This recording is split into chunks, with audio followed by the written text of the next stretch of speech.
Hello for this. As requested, after making the whipped cream, here's my Oreo ice cream. If you haven't watched how I made the whipped cream, please scroll down to watch to understand this video proper. So this is Oreo, but ice cream. I did so amazing. So I scooped some of the whipped cream in the bowl, added some condensed milk, and crushed Oreo cookies. Oh my god!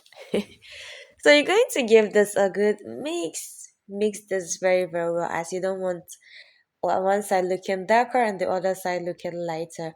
So I forgot to show you how I added some evaporated milk. You need to have this running like consistency.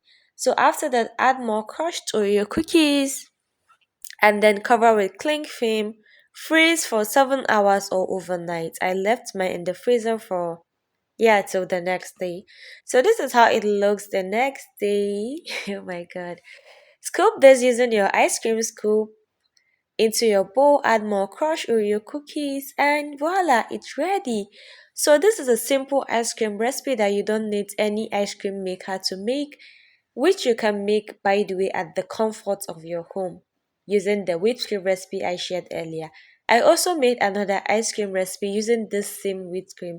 If you would like to see that, comment down below.